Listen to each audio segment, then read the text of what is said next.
इसे ब्लाउज में प्लेट्स क्यों आता है?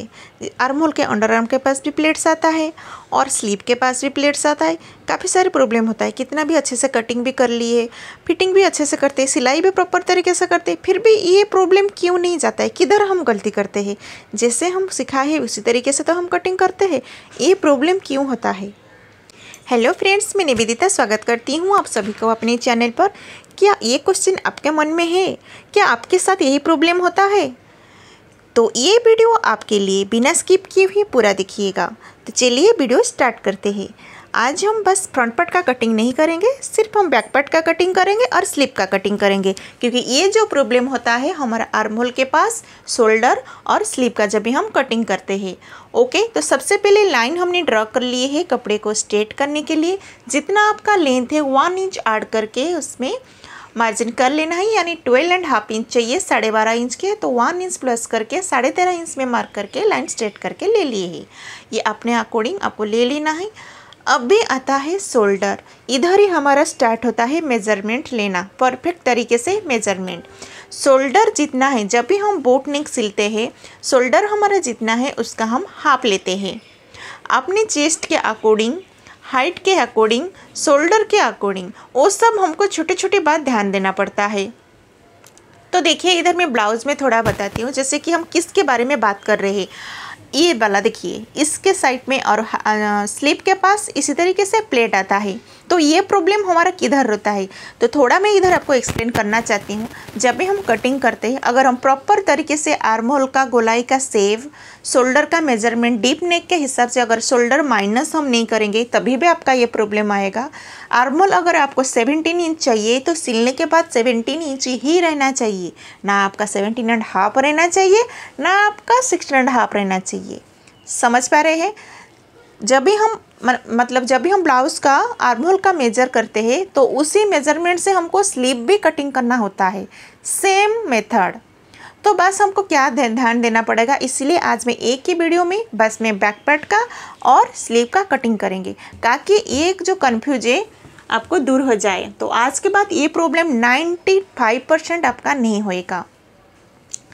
तो देखिए, जब भी हम स्लीव का आर्म होल अगर हम कम लेंगे तो क्या होता है ना, जिधर हमारा शोल्डर रहना चाहिए तो ऊपर की तरफ नहीं चढ़ेगा, तो उसमें हमारा खिंचाव आएगा तो प्लेट आएगा। तो हम प्रॉपर तरीके से कैसे लेंगे? जब भी हम ब्लाउज़ कट करने के लिए जाते हैं तो तभी हमको देखना है हम कौन सा नेक बना रहे हैं। नेक के ऊपर डिपेंड करता है शोल्डर। डीप नेक बना रहे हैं तो शोल्डर माइनस करना होता है। बोट नेक बनाते हैं तभी हमको फिक्स रखना होता है, यानी जितना शोल्डर उसका हाफ लेना होता है। अगर हम कलर वाले या पैक नेक बनाते हैं तभी हमको 1 इंच प्लस करना होता है। तो ये जो हम बनाएंगे डीप नेक के हिसाब से, खास करके ये प्रॉब्लम डीप नेक पे ही होता है। बोट नेक कलर वाले ब्लाउज में देखिए ये प्रॉब्लम नहीं होता है, डीप नेक में ये प्रॉब्लम ज़्यादा दिखाई देता है ना। तो देखिए, इसमें हम जो हाइट के हमारा 12.5 इंच है तो उसके हिसाब से हम 9 इंच ले रहे, तो ये डीप नेक के हिसाब से ही जा रहा है। तो उसमें हमको क्या करना है, शोल्डर हम इधर से हमको कितना लेना है, इधर हम शोल्डर रख रहे हैं 5 इंच। तो 5 इंच शोल्डर हम क्यों लिए, क्योंकि इसमें हम डोरी अटैच नहीं करेंगे। तो उसी जगह पे अगर आप 6 इंच ले लेंगे, ठीक है, 5 इंच की जगह अगर आप शोल्डर 6 इंच ले लेंगे तो ये जो 1 इंच का कपड़ा ये हमारा एक्स्ट्रा आ जाएगा। तो सबसे पहले में हम जो 5 इंच में मार्क किए हैं नीचे की तरफ मार्क कर लेते हैं। तो नीचे की तरफ भी एक 5 इंच में मार्क किए हैं हमारा लाइन स्ट्रेट आने के लिए। अभी हम लेंगे आर्म होल का मेजरमेंट। आर्म होल का मेजरमेंट परफेक्ट तरीके से हमको कैसे मिलेगा, तो शोल्डर हम लिए हैं 5 इंच में, तो आर्म होल हम ले रहे हैं उसमें हम ऐड कर रहे हैं 1.25 इंच, यानी हम ले रहे हैं 5.75, 1.25 इंच में। ये साइड में भी 1.25 इंच में मार्क करके लाइन स्ट्रेट कर लेना है। देखिए, एल शेप हमारा बन गया, ये हमारा चेस्ट लाइन हो गया। अभी हम आर्म होल का शेप देंगे। तो आर्म होल का शेप देने के लिए जैसे कि 36, 37 और 38 ये साइज़ में आप 1.25 इंच तलक लीजिए। डीप नेक में आपका 80% या 80-90% आपका ब्लाउज परफेक्ट बनेगा, ठीक है। तो इधर से हम आर्म होल का गोलाई का शेप देंगे। तो चेस्ट का मेजर लेंगे, तो चेस्ट हमारा है 37, तो उसका चौथा भाग लेंगे 9.25, यानी 9.25 इंच में। 9.25 इंच में मार्क करने के बाद 2 इंच एक्स्ट्रा मार्जिन ले लेना है। कमर, कमर का चौथा भाग ले लेना है। जितना आपका कमर है 30 साइज का है तो उसका चौथा भाग लेना है। 1 इंच बैक पार्ट का टक्स के लिए और 2 इंच सिलाई मार्जिन। तो सिलाई मार्जिन टू सिलाई मार्जिन इसी तरीके से लाइन हमने क्रॉस कर लिए है। तो चलिए अभी हम देखेंगे आर्म होल का गोलाई। आर्म होल का गोलाई जब भी हम खास करके ये बिगनर्स के लिए है। आर्म होल का गोलाई तो ऐसे हम नॉर्मल तरीके से देते हैं, लेकिन प्रॉपर तरीके से आर्म होल का गोलाई हम कैसे देंगे। इधर से आपको बैक पार्ट के लिए हमको 1.5 इंच में मार्क करना होता है।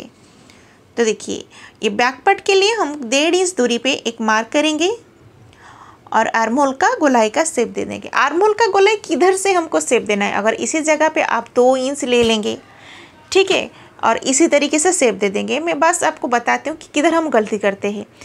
ऐसे हम शेप दे दे, किधर से हमने स्टार्ट किए, ऊपर की तरफ, तो ये हमारा रॉन्ग है। इसी तरीके से आर्म होल का गोलाई का शेप देंगे तो ये 100% गलत होएगा। तो आपको कैसे देना है, जितना हम लिए हैं, यानी ये हम 5.25 इंच में लिए हैं, मेजर टेप आपको फोल्ड कर देना है, सेंटर मार्क कर लेना है। तो सेंटर मार्क से आपको आर्म होल का शेप देना है और ये जो फिटिंग लाइन है इधर से अंदर की तरफ 1 इंच में मार्क करेंगे। और ये जो तीनों लाइन मिला हुआ है, जैसे कि 1.5 इंच ऊपर का मिडिल पॉइंट निकाल रहे हैं और फिटिंग लाइन से अंदर की तरफ 1 इंच में मार्क किए हैं, उसी से हमको आर्म होल का गोलाई देना है और बाहर की तरफ थोड़ा नीचे की तरफ हमको शेप देना है।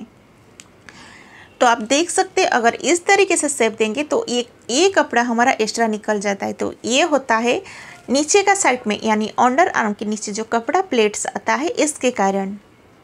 तो और एक बात, ये तो हमने आर्म होल का शेप दे दिए हैं, तो अभी हम नेक का मेज़र लेंगे, फिर हम आर्म होल चेक करके बताएंगे कि हमारा आर्म होल बराबर है कि नहीं।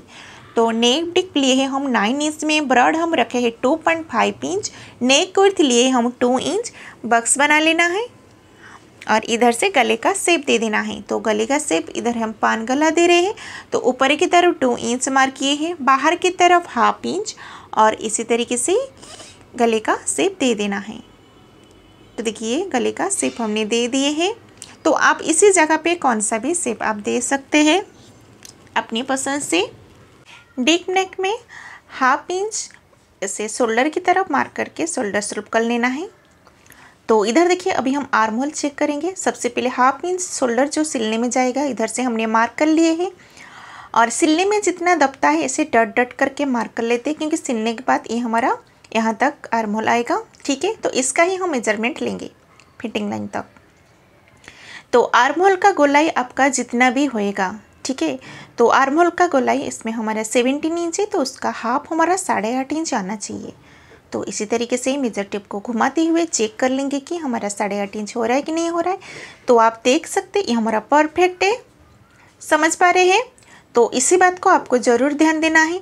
आर्म होल का गोलाई का शेप देने के बाद आपको चेक कर लेना है कि ये हमारा बराबर हो रहा है कि नहीं। तो पहले जो हमने मार्क किए थे उसको भी हम मेज़र करके दिखाते हैं। तो देखिए इस तरीके से चेक करेंगे तो ये हमारा 8 इंच भी नहीं हो रहा है, यानी 7.5 इंच हो रहा है, ठीक है। तो 1 इंच इधर हमारा कम हो रहा है, लेकिन शोल्डर हम कितना लिए थे 5 में, आर्म होल भी लिए थे नीचे की तरफ 6 इंच में, फिर भी आर्म होल का गोलाई का मेजरमेंट गलत देने के कारण 1 इंच इधर हमारा कम हो रहा है। समझ पा रहे? कितना भी आप मेजरमेंट यूट्यूब में देखिए कि इतना लेने से परफेक्ट होएगा, लेकिन आपको भी खुद थोड़ा सा सोचना पड़ेगा कि किस तरीके से आर्म होल देने से हमारा परफेक्ट होएगा। तो आप सामने देख सकते 1 इंच फर्क हो रहा है, यानी हमारा अगर हम ऊपर का लाइन में आर्म होल हम कट करेंगे तो ये हमारा ऊपर की तरफ चढ़ेगा ही नहीं, है ना। समझ पा रहे? तो ये देखिए मैं ब्लाउज पे बता रही हूँ, जैसे कि ये खिंचाव आएगा ऊपर की तरफ नहीं जाएगा, तो इसमें क्या होता है ना, शोल्डर उतरने का भी चांसेस रहता है। ये भी एक प्रॉब्लम होएगा। आपकी छोटी सी गलती के लिए काफ़ी सारी प्रॉब्लम हमारा होता है। ब्लाउज एक ऐसे एक चीज़ है ना, एक सूत भी बहुत फर्क मायने रखता है। एक सूत अगर आप गड़बड़ करेंगे तो बहुत ही प्रॉब्लम भी हो सकता है। तो इसीलिए छोटे छोटे बात को हमको ध्यान देना होगा। तो बोलने जाओ कि आपका आर्म होल इस तरीके से दीजिए, उसके बाद ज़रूर आपको मेजर करके देख लेना है। तो ये होता है सेकंड टिप्स, जो कि हमको आर्म होल किस तरीके से किधर से हमको गोलाई देना है। उम्मीद है आप अच्छे से समझ पाए होंगे। फिर भी किधर डाउट है मुझे कमेंट कीजिए, नहीं तो ये वीडियो को रिपीट देखिए तो आप ज़रूर आप समझ पाएंगे तो किधर हम गलती करते हैं। तो ये हमारा बैक पार्ट हम कटिंग कर लिए हैं। तो आप देख सकते हैं कि किस तरीके से हमने कटिंग किए, किस तरीके से हम मार्क किए और कौन से लाइन से हम कटिंग किए। ओके, तो अभी हम इसको रख लेते हैं साइड में। तो अभी हम स्लीव का कटिंग करेंगे। तो स्लीव का कटिंग करने से पहले देखिए, फोल्डिंग साइड अपनी तरफ रखना है, उस तरफ से हमको लंबाई का मेजरमेंट लेना है। जिस तरफ से आप लेंथ का मेजरमेंट लेंगे उस साइड हमारा फोल्डिंग साइड होना चाहिए। बाकी जो तीनों साइड ये हमारा ओपन रहेगा, चलेगा। स्लीव का गोलाई का मेजरमेंट ले लेंगे। देखिए इसी तरीके से हाफ ले लेंगे तो हमारा फुल आ जाएगा। तो हाफ हमारा 5.5 आ रहा है, यानी टोटल गोलाई 11 इंच है। तो इसी तरीके से फोल्ड करके ले लेना है। और इधर से मेन बात, जब भी हम आर्महोल के लिए डाउन देते हैं, पूरा हमारा परफेक्ट मेजरमेंट होना चाहिए। अगर इधर कम ज़्यादा करेंगे तो भी प्रॉब्लम हो सकता है। ज़्यादा करेंगे तो खिंचाव आता है और कम करेंगे तो प्लेट्स आने का चांसेस रहता है। इसलिए ये जो डाउन करते हैं हमारा प्रॉपर तरीके से होना चाहिए। स्लीव का लेंथ हमारा 9 इंच है, तो इधर हम डाउन कर रहे हैं 3.25 यानी 3.25 इंच में। इसी तरीके से लाइन स्ट्रेट कर लेना है। ठीक है, तो ये जो डाउन किए हैं इधर मैं लिख के ले रही हूँ 3.25 यानी 3.25 इंच। समझ पा रहे हैं? 3 इंच से 2 लाइन ज़्यादा। तो इधर से लेंथ आप देख सकते हैं 9 इंच रेडी चाहिए, तो 3 इंच में लिए हैं। और ये विड्थ हम 10.5 इंच लिए हैं। तो देखिए 10.5 इंच क्यों लिए हैं? जैसे कि आर्महोल गोलाई हमारा 8.5 इंच चाहिए, तो 2 इंच सिलाई मार्जिन इस तरीके से हम कपड़ा फोल्ड करके लिए हैं। तो इधर से आर्महोल का गोलाई जितना है सेम इस तरीके से रख लेना है। सबसे इजी तरीका है बिगिनर्स के लिए, जितना आपका आर्महोल का गोलाई है उसका हाफ क्रॉस करके मार्क कर लेना है। एक्स्ट्रा मार्जिन 2 इंच ब्लाउज में लिए थे, तो इसमें भी सेम लेना है। स्लीव का गोलाई 5.5 इंच में मार्क किए हैं, 2 इंच एक्स्ट्रा मार्जिन, और इसको इसी तरीके से मिला लेना है। देखिए, तो इसको तो अभी हम स्ट्रेट मार्क कर रहे हैं, लेकिन फिटिंग के टाइम पे थोड़ा चेंजेस होता है। तो इसका भी आगे आपका ये फुल वीडियो आपको मिल जाएगा, back part cutting, stitching, front part. तो इसको आपको पूरा देखना है स्टेप बाय स्टेप, तो आपको प्रॉपर तरीके से समझ में, एक ही ब्लाउज में आप 100% श्योर हो जाएंगे कि किस तरीके से हम गलती करते हैं, सिलाई में भी हम क्या गलती करते हैं। तो चलिए इसका आर्महोल का शेप दे देते। आर्महोल का शेप हम इस तरीके से दे देते, तो ये होता है गलत। तो अगर आप इस तरीके से दे रहे हैं तो देखिए आर्महोल का गोलाई देने का परफेक्ट तरीका। तो इस तरीके से हम मेजरमेंट करेंगे तो आप देख सकते हैं इसमें आपका हाफ इंच कम आ सकता है या ज़्यादा आ सकता है, या जो भी है, लेकिन परफेक्ट तरीके से हमको कैसे देना है, आपको क्या करना है, इसी तरीके से स्ट्रेट कर लेना है। जो हमने 8.5 इंच में मार्क किए थे क्रॉस करके, इसी तरीके से स्ट्रेट कर लेना है और इसका मिडिल पॉइंट निकालेंगे। मिडिल पॉइंट निकालने के लिए मेजर टेप को एक कोना से एक कोना इसी तरीके से स्ट्रेट रख लेना है। ठीक है, देखिए इस तरीके से, जैसे कि आप देख पा रहे हैं, इसको फोल्ड कर लेंगे और इधर सेंटर मार्क कर लेंगे। सेंटर मार्क करने के बाद और एक बार मेजर टेप उसका भी सेंटर मार्क कर लेंगे और नीचे के साइड में भी सेंटर मार्क करके ले लेना है। तो देखिए इस तरीके से। ठीक है, तो सेंटर मार्क जो किए हैं किस तरीके से हमको शेप देना है, तो ये वाला शेप अंदर की तरफ मार्क करेंगे हाफ इंच में। ठीक है, और ऊपर वाले का जो हम सेंटर मार्क किए हैं उधर से मार्क करेंगे हम 1.25 इंच में। समझ पा रहे हैं? अंदर नीचे का तरफ जो मार्क किए हैं हम आधा इंच में और ऊपर की तरफ मार्क किए हैं हम 1.25 इंच में, और इधर से हम मार्क करेंगे हम हाफ इंच। तो ऊपर से हम स्ट्रेट लेना है 2.5 इंच लगभग। देखिए 2.5 इंच ऐसे स्ट्रेट लेना है। तो ये जो हम मार्क किए थे इस तरीके से हमको मिला लेना है, और ये जो मार्क किए हैं इधर से मार्क करेंगे और अंदर की तरफ से जो हाफ इंच मार्क किए वो हमारा फ्रंट पार्ट के लिए शेप देने के लिए। तो ऐसे मार्क करने से एक ही बार में आपको बैक पार्ट का और फ्रंट पार्ट का मार्किंग इजीली हो जाता है। तो देखिए ऊपर वाला जो हम मार्क किए थे 2.5 इंच दूरी पे, फ्रंट पार्ट का शेप देने के लिए 1.5 इंच पे दूरी पे देंगे, जैसे कि आप देख पा रहे हैं, और इधर से इसी तरीके से शेप दे देना है। देखिए ये मार्क जो किए थे उसको मिलाते हुए और हाफ इंच अंदर की तरफ जो मार्क किए थे इस तरीके से शेप दे दिए हैं। तो देख सकते हैं कितना इजी तरीके से हमारा स्लीव का मार्क हम कर सकते हैं, और ये होता है परफेक्ट तरीके से। ऐसे करने से देखिएगा आपका जो प्रॉब्लम होता था प्लेट्स आने का, वो प्रॉब्लम नहीं होएगा। अगर आप इस तरीके से देते होंगे जैसे कि हमने पहले मार्क किए थे, तो देख ये कपड़ा हमारा जमा होता है, यानी ये कपड़ा हमारा एक्स्ट्रा आ जाता है। ठीक है, तो हम समझ नहीं पाते हैं कि हम बराबर तरीके से तो मार्क करते हैं, लेकिन यही छोटी छोटी बात होता है कि सेम मेज़रमेंट लेने के बाद भी हम जब शेप देते हैं ना, वो भी हमारा परफेक्ट तरीके से आना चाहिए। और आर्महोल का नीचे के साइड में भी हम डाउन करके मार्क किए हैं, जैसे कि हमने मार्क किए, देख सकते इतना कपड़ा हमारा बच जाता था। ठीक है, तो देखिए स्लीव का कटिंग हमने कर लिए है, और इसको फ्रंट पार्ट का शेप देने के लिए जैसे कि बिगिनर्स के लिए कंफ्यूज रहते हैं कि फ्रंट पार्ट का शेप जब भी देते हैं कभी कभी एक राइट साइड में आ जाता है दोनों शेप, नहीं तो लेफ्ट साइड में आ जाते हैं। जब भी जॉइंट करते हैं वो प्रॉब्लम होता है। क्या आपके साथ ऐसा होता है? तो देखिए आपको कैसे कट करना है। सबसे पहले इसको मिला के रख लेना है, जैसे कि आप देख पा रहे हैं, एक के ऊपर एक। उसके बाद कट का मार्क कर लेना है, सेंटर मार्क, और इसके बाद इसको ओपन करके रखना है। देखिए एक हमेशा ध्यान में दीजिए, जब भी आप फ्रंट पार्ट के लिए शेप देंगे अलग अलग नहीं देना है, एक ही साथ में स्लीव का फ्रंट पार्ट के लिए शेप देना है।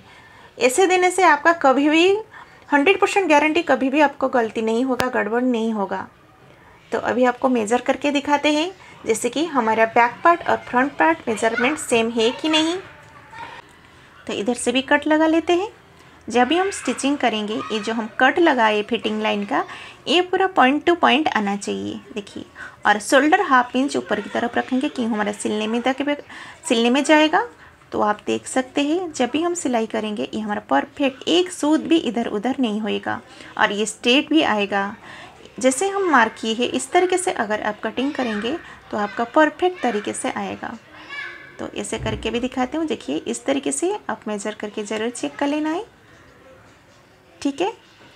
तो आप देख सकते हैं हमारा परफेक्ट है, एक सूत भी कम ज़्यादा नहीं है, स्लीप ना कम पड़ेगा ना ज़्यादा होएगा। अगर थोड़ा कम ज़्यादा होता है तो किस तरीके से एडजस्ट करना है तो आपको जब भी मेरे स्टिचिंग का वीडियो देखेंगे तभी आप समझ पाएंगे कि आर्म होल शेप देने के लिए हम क्या गलती कर रहे थे, स्लीव में हम क्या गलती करते थे, जो कि ये प्रॉब्लम होता था। छोटे छोटे प्लेट्स आता है तो चलता है, लेकिन ज़्यादा आने लगता है तो बहुत गंदा होता है, क्योंकि कस्टमर को जब भी हम ब्लाउज़ बना के देंगे वो दोबारा हमारे पास आएगा नहीं। अगर ऐसे प्रॉब्लम होगा वो तो भाग ही जाएगा। तो इसीलिए ब्लाउज आप ऐसे बनाएं कि वो दोबारा आए और उसके साथ और 2-3 कस्टमर लेके आए। अगर आप इसी तरीके से छोटे छोटे चीज़ आप बात का ध्यान देंगे तो ज़रूर आप भी अच्छे तरीके से बना पाएंगे। और ये कटिंग इसी तरीके से करेंगे तो आपको 95% गारंटी है आपका परफेक्ट होएगा, और जो 5% इसका आपको स्टिचिंग देखना पड़ेगा। तो इसीलिए अगर आप अभी तक मेरे चैनल सब्सक्राइब नहीं किए तो सब्सक्राइब कीजिए और उसके साथ बेल आइकन जरूर दबाइए, क्योंकि जब भी मैं आगे का वीडियो डालूँ तो सबसे पहले आपके पास पहुँचे। तो उम्मीद है आज का वीडियो थोड़ा बहुत आपको हेल्पफुल मिला हो, तो प्लीज़ एक लाइक ज़रूर कीजिए, ज़्यादा से ज़्यादा अपने फ्रेंड लोग के साथ शेयर कीजिए। फिर मिलते हैं न्यू टॉपिक के साथ, और ये पूरी वीडियो देखने के लिए आपको बहुत बहुत धन्यवाद। Thank you.